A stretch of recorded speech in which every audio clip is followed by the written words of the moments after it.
Firoz Gandhi college एवं हिंदी विभाग द्वारा संचालित ऑनलाइन कक्षाओं में आपका स्वागत है। मैं हूं संतोष पांडे। यह क्लास एमए प्रथम सेमेस्टर के फर्स्ट पेपर प्राचीन एवं भक्तिकालीन काव्य से संबंधित है। पिछली क्लास में हम जिस प्रश्न पर चर्चा कर रहे थे वह प्रश्न अधूरा रह गया था। उसी प्रश्न को इस क्लास में हम लोग पूरा करेंगे और अगर समय बचा तो कोई दूसरा क्वेश्चन भी हम आज लोग लेंगे।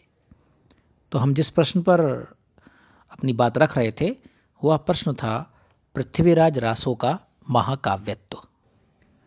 इसके अंतर्गत हमने कई हेडिंग्स में अपनी बात कह दी है। जो अंतिम हेडिंग चल रही थी, हेडिंग नंबर 7, प्रभावी रस योजना, इसके अंतर्गत मैंने वीर रस का एक उदाहरण आपको लिखवाया था और क्लास वहीं पर समाप्त हो गई थी। इस क्लास को यहीं से हम लोग आगे बढ़ाएंगे। तो चलिए इस क्लास को आगे बढ़ाते हुए मैं आपको बोल रहा हूं और आप नोट्स लिखेंगे और जहां कहीं आवश्यकता होगी हम लोग उसे व्याख्यायित करते हुए समझते हुए चलेंगे। श्रृंगार रस के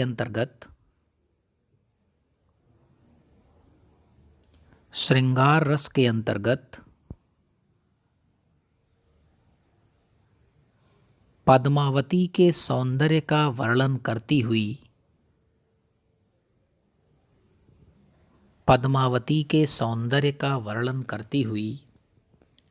कवि की निम्नलिखित पंक्तियां द्रष्टव्य हैं।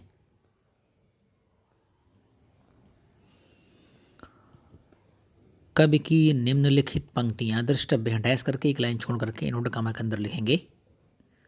मनहु कला शशिभान कला 1600 बन्नीय, मनहु कला शशिभान कला 1600 बन्नीय, बाल वेश शशि ता समीप अमृत रस पिन्नीय। इस कविता की या इस पद्यांश की फोटो आपको इस ग्रुप पर शेयर की जाएगी, उसे देख करके ही आप लिखेंगे। चलिए अगली हेडिंग लिखते हैं हम लोग। हेडिंग नंबर 8, महती उद्देश्य।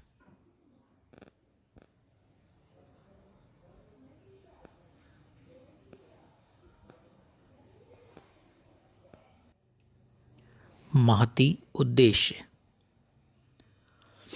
महाकाव्य के लिए चतुर्वर्ग फल प्राप्ति। महाकाव्य के लिए चतुर्वर्ग फल प्राप्ति। चतुर्वर्ग से आशय है धर्म अर्थ काम मोक्ष। महाकाव्य के लिए चतुर्वर्ग फल प्राप्ति अर्थात धर्म अर्थ काम मोक्ष में से किसी एक की प्राप्ति होनी चाहिए। में से किसी एक की प्राप्ति होनी चाहिए। रासों का मुख्य उद्देश्य धर्म प्राप्ति है। रासों का मुख्य उद्देश्य धर्म प्राप्ति है और गौड़ उद्देश्य काम प्राप्ति।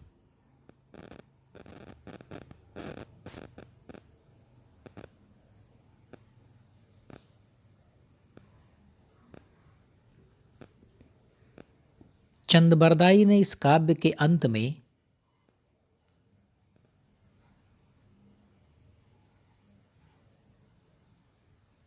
देश और राष्ट्र के शत्रुओं का संहार कर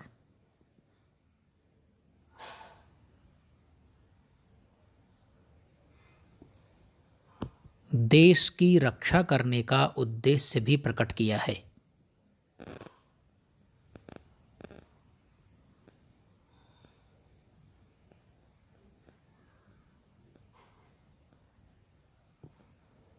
चंदबरदाई ने इसे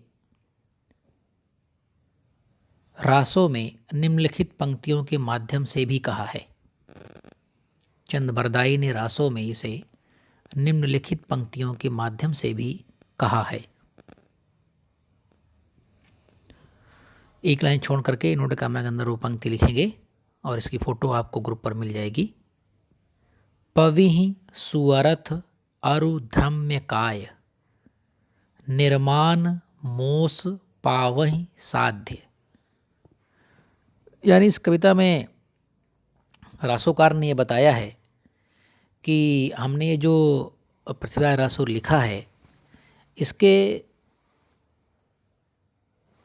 उद्देश्य क्या क्या हैं, तो वो धर्म, अर्थ, काम, मोक्ष आदि सभी उद्देश्यों की बात करते हुए यहाँ पर दिखाई पड़ते हैं। अगली हेडिंग डालेंगे हम लोग प्रकृति चित्रण। प्रकृति चित्रण। पृथ्वीराज रासो वस्तु वर्णन एवं प्रकृति चित्रण के लिए अत्यंत प्रसिद्ध रहा है। पृथ्वीराज रासो वस्तु वर्णन तथा प्रकृति चित्रण के लिए अत्यंत प्रसिद्ध रहा है। इसमें प्रकृति का आलंबन तथा उद्दीपन रूप में वर्णन किया गया है। इसमें प्रकृति का आलंबन तथा उद्दीपन रूप में वर्णन किया गया है।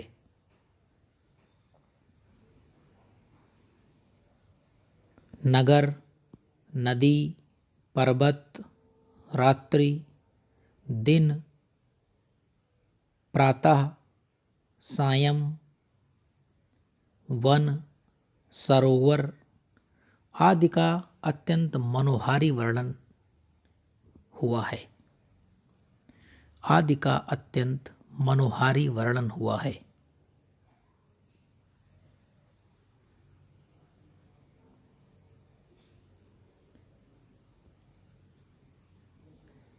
वस्तु वर्णन के अंतर्गत कवि ने युद्ध सज्जा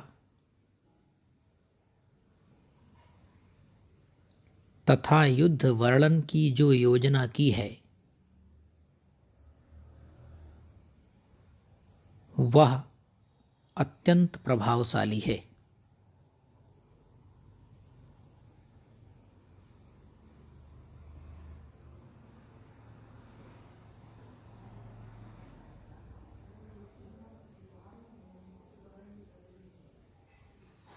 प्रकृति वर्णन का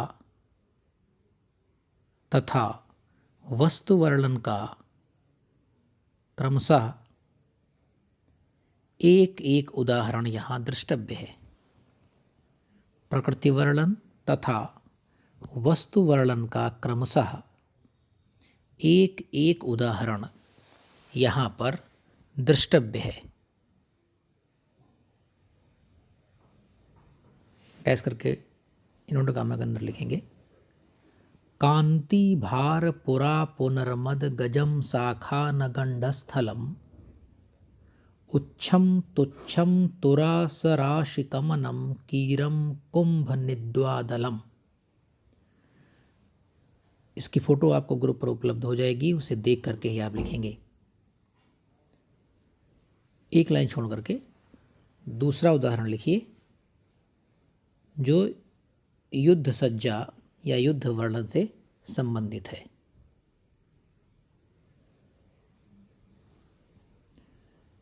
इन्होंने कम के अंदर लिखेंगे। कम्मान बान छुट्टहि अपार लागंत लोह इम सारिधार घमासान धान सब धीर खेत धन श्रीन बहत अरु रकत रेत। इस पद की भी फोटो आपको ग्रुप पर उपलब्ध हो जाएगी, उसे देख करके ही आप लिखेंगे। एक लाइन छोड़ करके लिखें। उपर्युक्त विवेचन से यह स्पष्ट है कि उपर्युक्त विवेचन से यह स्पष्ट है कि पृथ्वीराज रासो हिंदी का श्रेष्ठ महाकाव्य है।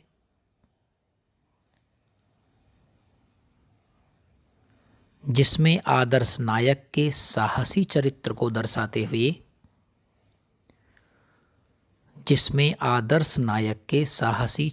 को दर्शाते हुए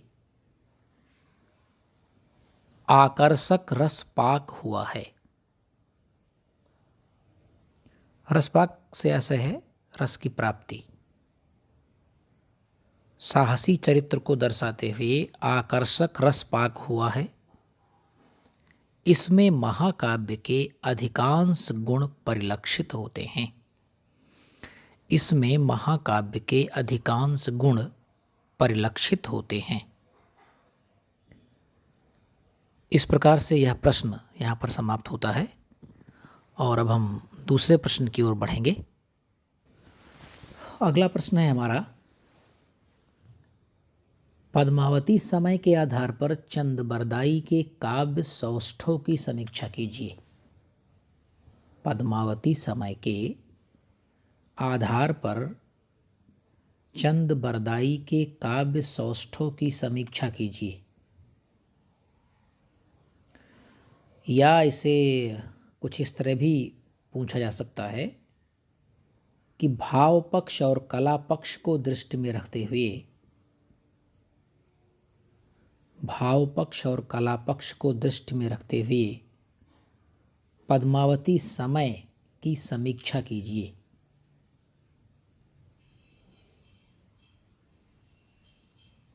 या इसे कुछ यूं भी पूछा जा सकता है, पद्मावती समय के काव्य सौंदर्य पर एक सारगर्भित निबंध लिखिए। पद्मावती समय के काव्य सौंदर्य पर एक सारगर्भित निबंध लिखिए। तो वो आपसे चाहे काव्य सौष्ठव पूछे, चाहे काव्य सौंदर्य पूछे और चाहे भाव पक्ष और कला पक्ष पूछे, इन तीनों प्रश्नों का उत्तर लगभग एक ही होगा। चलिए लिखेंगे, प्रामाणिकता और अप्रामाणिकता का प्रश्न छोड़कर, प्रामाणिकता और अप्रामाणिकता का प्रश्न छोड़कर जब हम विशुद्ध काव्य की दृष्टि से, जब हम विशुद्ध काव्य की दृष्टि से पद्मावती समय खंड का मूल्यांकन करते हैं,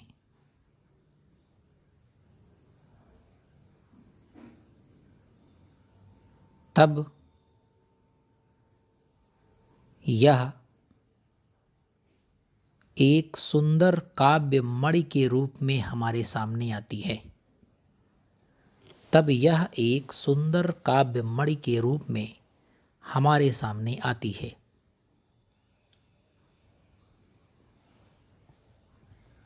पद्मावती समय वीर रस प्रधान काव्य है। पद्मावती समय वीर रस प्रधान काव्य है और साथ में श्रृंगार की स्निग्ध धारा भी प्रवाहित हुई है,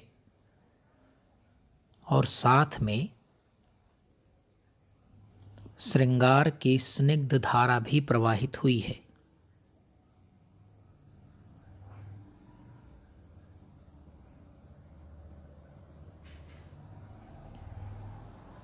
युद्ध के प्रसंगों में रौद्र भयानक और बीभत्स रसों की भी व्यंजना हुई है। युद्ध के प्रसंगों में रौद्र भयानक और बीभत्स रसों की भी व्यंजना हुई है।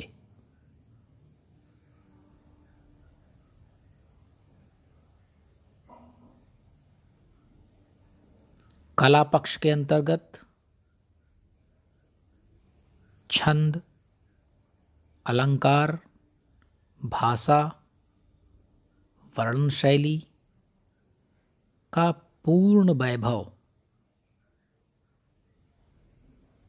पद्मावती समय में विराजमान है।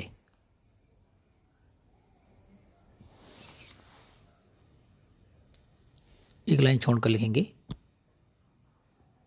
पद्मावती समय के काव्य सौंदर्य।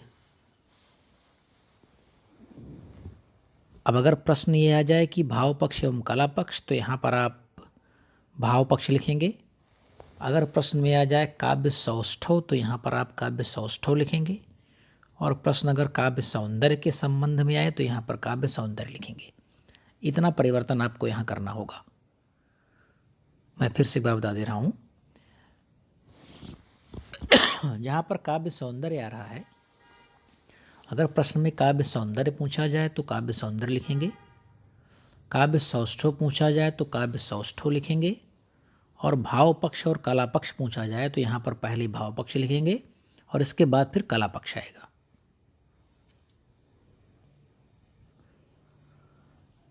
पद्मावती समय के काव्य सौंदर्य की चर्चा करते हुए हम उसके विभिन्न पहलुओं पर निम्नलिखित प्रकार से प्रकाश डाल रहे हैं। हम उसके विभिन्न पहलुओं पर निम्नलिखित प्रकार से प्रकाश डाल रहे हैं। अब हमारी पहली हेडिंग पड़ेगी कथा वस्तु।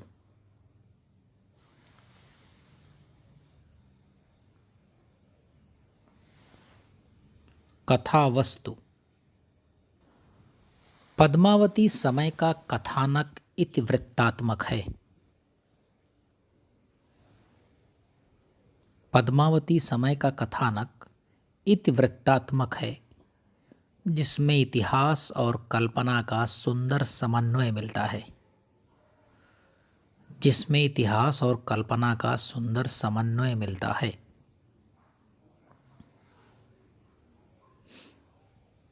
पद्मावती के प्रेमानुष्ठान से पृथ्वीराज चौहान खींचे हुए चले आते हैं।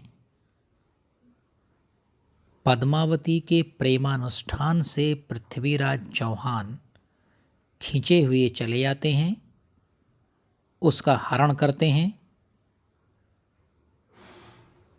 तथा विजयपाल और कुमोदमणि की सम्मिलित सेना को परास्त करते हैं। तथा विजयपाल और कुमोदमणि की सम्मिलित सेना को परास्त करते हैं। वापस आते समय मार्ग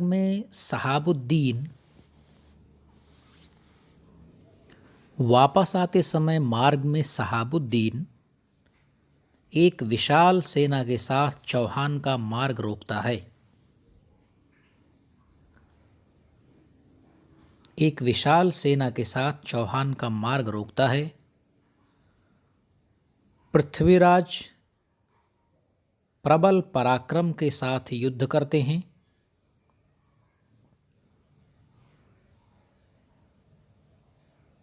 सहाबुद्दीन की सेना पराजित होती है।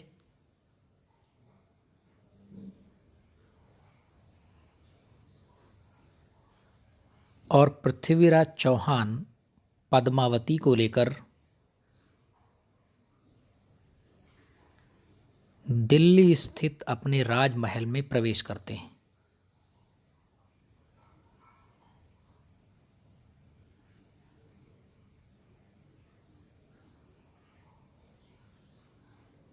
चंदबरदाई ने इस कथानक में अनुभूतिपूर्ण मार्मिक स्थलों की योजना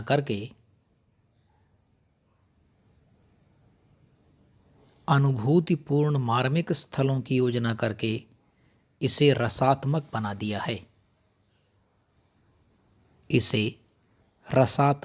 दिया है। कथानक के प्रारंभ में ही चंदबरदाई ने राजा विजयपाल के अतुल वैभव का चित्र इस प्रकार उपस्थित किया है।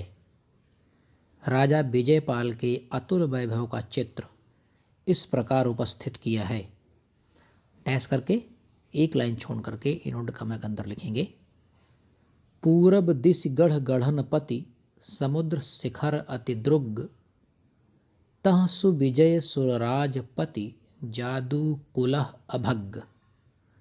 ये कविता मैं आपको ऑलरेडी सेंड कर चुका हूँ किसी दूसरे प्रश्न में। इसी कविता को हम यहाँ पुनः प्रयोग कर रहे हैं। ऐसे वैभवशाली राजा विजयपाल की पुत्री पद्मावती के सौंदर्य वर्णन में कवि ने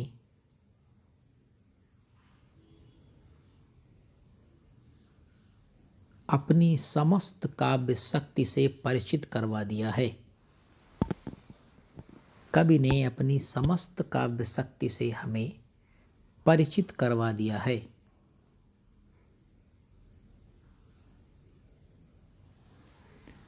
डैश करके एक लाइन छोड़ करके इन्वर्टेड कॉमा में पुनः एक कविता लिखेंगे, उदाहरण लिखेंगे कविता का। मनहु कला ससिभान कला सोलह सो बन्नी, बाल बेस ससिता समीप अमृत रस पिन्नी। प्रायः उन्हीं कविताओं को हम अपने प्रश्नों में बार बार ले रहे हैं, जिसे हम बार बार प्रयोग कर रहे हैं ताकि आपको तमाम छंद और पद्य न याद करने पड़े। कुछ इस प्रकार की योजना की जा रही है कि 15 या 20 अगर आप कविताएं या काव्य पंक्तियां पद्मावती समय की याद कर लेंगे तो लगभग इसमें आने वाले सभी प्रश्नों का समाधान हो जाएगा। अगली हेडिंग हम डालेंगे भाव प्रवणता। भाव प्रवणता।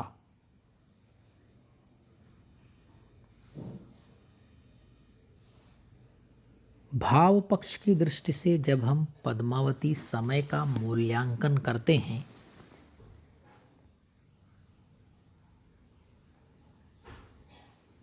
भाव पक्ष की दृष्टि से जब हम पद्मावती समय का मूल्यांकन करते हैं तो हमें प्रमुख रूप से दो रसों का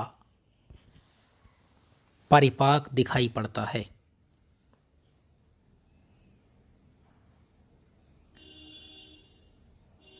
ये हैं वीर और श्रृंगार रस। ये हैं वीर रस और श्रृंगार रस। पद्मावती समय में वीर रस केंद्र में है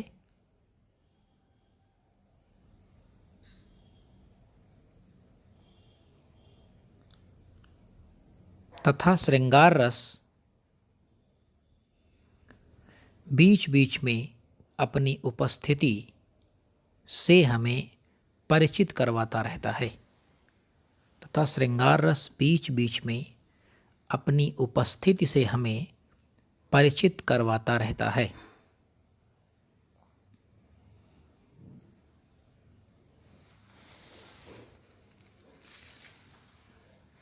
अब एक हेडिंग डालेंगे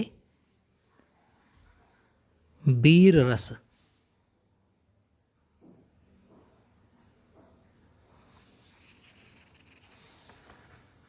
पद्मावती समय में वीर रस का शास्त्रीय स्वरूप इस प्रकार है। पद्मावती समय में वीर रस का शास्त्रीय स्वरूप इस प्रकार है। एक लाइन छोड़कर लिखेंगे आश्रय, डैश करके लिखेंगे पृथ्वीराज चौहान।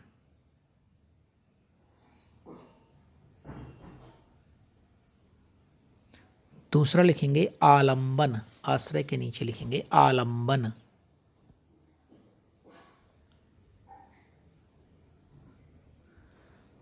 डैश करके लिखेंगे विजयपाल और कुमोदमणि संयुक्त रूप से।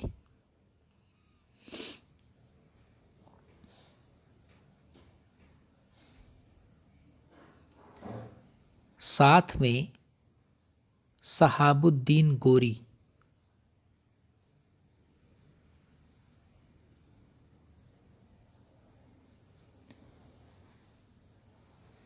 एक लाइन छोड़कर लिखेंगे वीर रस के अंतर्गत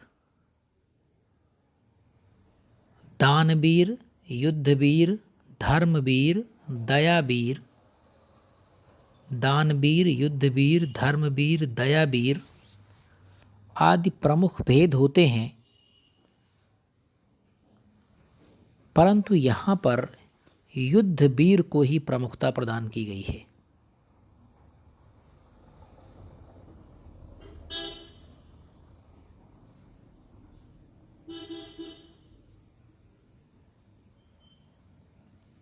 पद्मावती समय में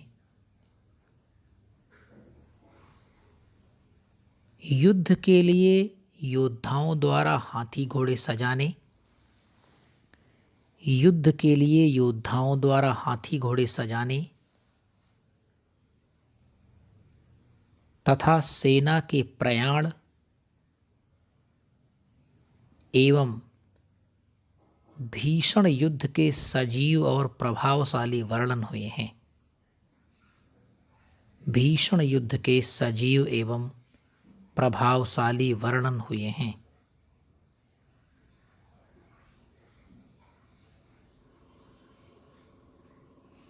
एक उदाहरण द्रष्टव्य है। डैश करके एक लाइन छोड़ करके इन्होंने कामगंधा उदाहरण लिखेंगे। गही तेग चहुआन हिंदवान रानम, गजम जूथ परिकोप के हरि समानम, करे रुंड मुंड करी कुंभ फारे, वरम सूर सामंत हु की गर्ज मारे। ये कविता मैं आपको ऑलरेडी सेंड कर चुका हूं, इसे आप देख करके लिख लेंगे।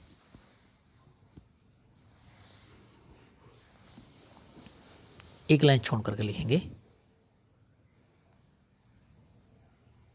पद्मावती समय में श्रृंगार रस वीर रस के सहायक रस के रूप में आया है। पद्मावती समय में श्रृंगार रस वीर रस के सहायक रस के रूप में आया है।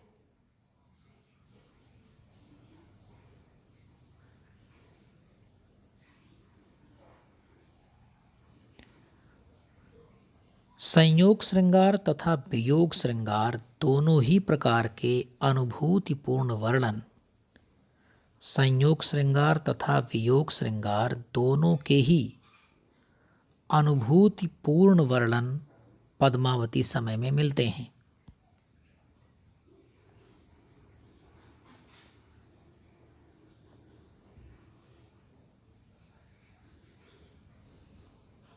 डैश करके एक उदाहरण लिखेंगे।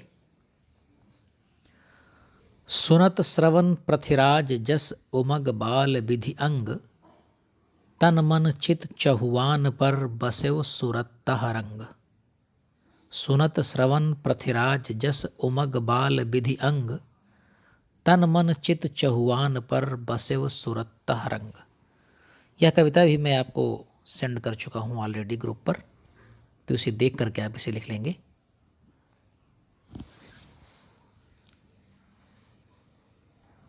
वीर और श्रृंगार के अतिरिक्त अन्य रसों की भी योजना चंद्रप्रदायी ने की है।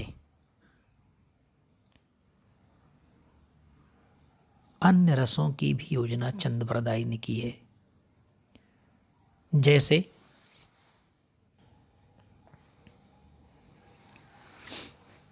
भयानक रस। एक लाइन छोड़ करके लिखेंगे भयानक रस, डैश करके उसका सीधे उदाहरण लिखेंगे। उलटी जुराज पृथ्वीराज बाग, उलटी जुराज पृथ्वीराज बाग, था कि सूर गगन धर धसत भाग।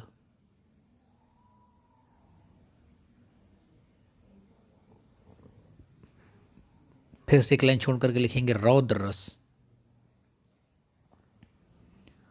रौद्र रस बाजी सुबंध हय गय पलानम, बाजी सुबंध हय गय पलानम, दौरे सुसज्जित दिस्सह निशानम।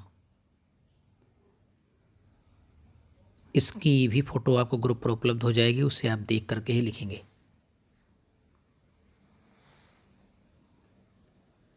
अब अगली हेडिंग पड़ेगी हमारी कला पक्ष।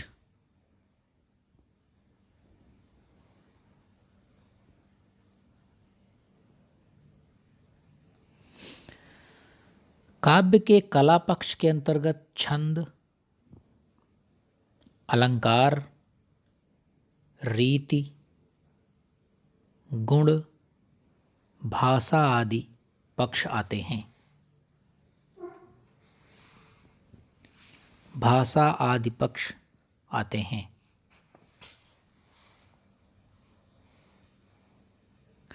एक लाइन छोड़कर हेडिंग डालेंगे आप छंद योजना।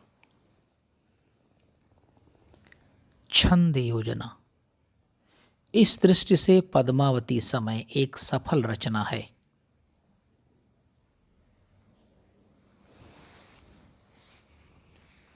चंद बरदाई को छंदों का राजा कहा जाता है।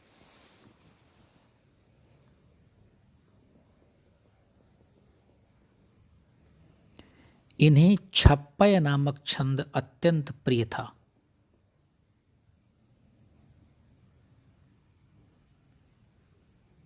वैसे तो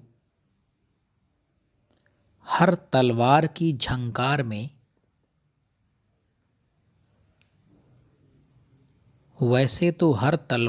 झंकार में चंदवरदाई, त्रोटक, तोमर, पद्धरी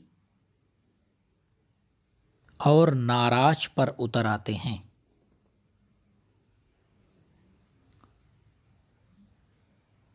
परंतु वे छप्पय और दूहा इन दोनों को जम कर लिखते हैं। परंतु छप्पय और दूहा इन दोनों को वे जम कर लिखते हैं।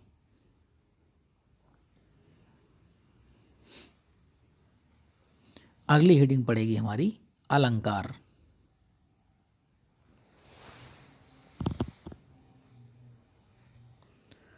पद्मावती समय में कवि ने अलंकारों का स्वाभाविक प्रयोग किया है। इसमें अनुप्रास, उपमा, रूपक, उत्प्रेक्षा,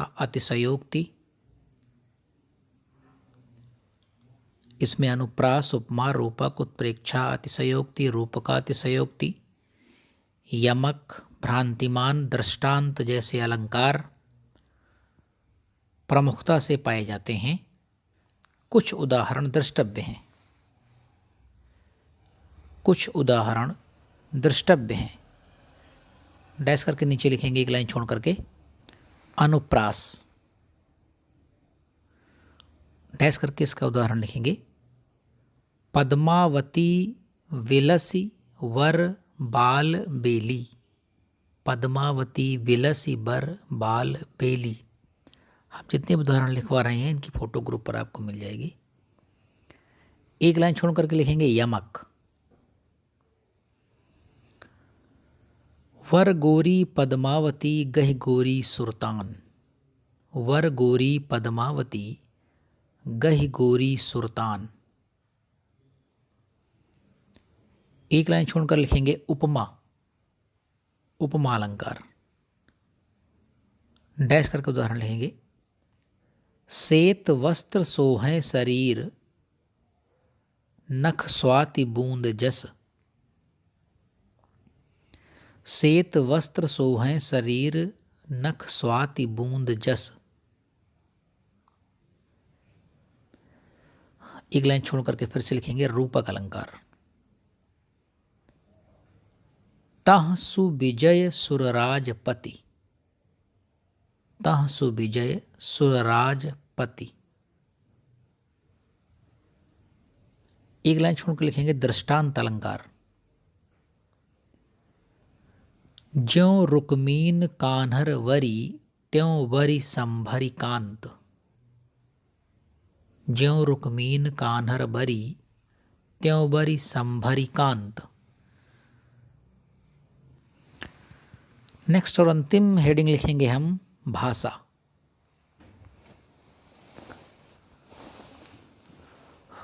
पृथ्वीराज रासो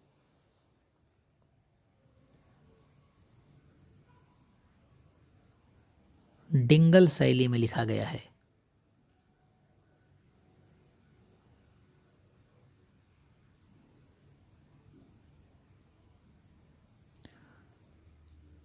पात्रानुकूल भाषा का सर्वत्र प्रयोग हुआ है।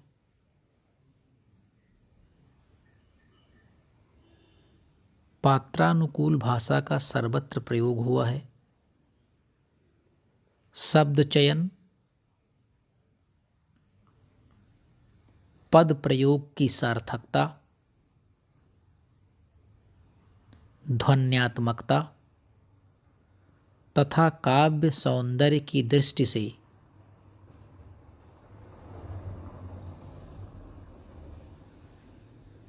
भाषा अपने चरमोत्कर्ष को प्राप्त हुई है।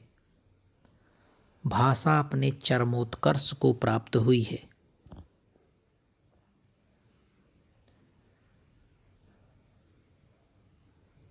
युद्धात्मक प्रसंगों की भाषा ओज गुण प्रधान है।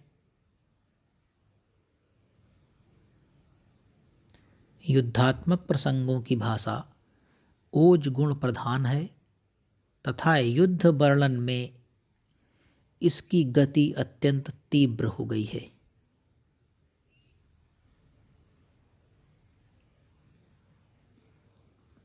जबकि वहीं श्रृंगार रस के वर्णनों में वह मंथर गति से चलती दिखती है। जबकि वहीं श्रृंगार रस के वर्णनों में वह मंथर गति से चलती दिखती है। एक लाइन छोड़ करके लिखेंगे। उपर्युक्त विवेचन से यह स्पष्ट है कि काव्य सौष्ठव, उपर्युक्त विवेचन से स्पष्ट है कि काव्य सौष्ठव अनुभूति और अभिव्यक्ति दोनों ही दृष्टियों से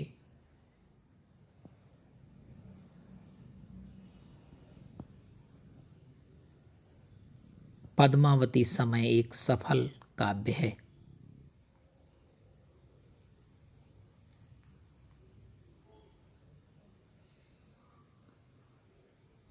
सजीव वस्तु वर्णन तथा इतिवृत्तात्मकता के भीतर कल्पना प्रसूत अनुभूतिपूर्ण प्रसंगों की योजना ने कल्पना प्रसूत अनुभूतिपूर्ण प्रसंगों की योजना ने पद्मावती समय की काव्यात्मकता को निखार दिया है। पद्मावती समय की काव्यात्मकता को निखार दिया है।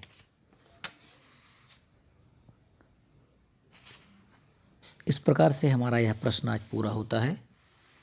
प्रश्न हमारा था कि पद्मावती समय भाव पक्ष और कला पक्ष की दृष्टि से पद्मावती समय किस प्रकार का काव्य है, या चंद्रबरदाई ने अपने काव्य सौष्ठव को इसमें किस प्रकार दिखाया है, या पद्मावती समय का काव्य सौंदर्य कैसा है।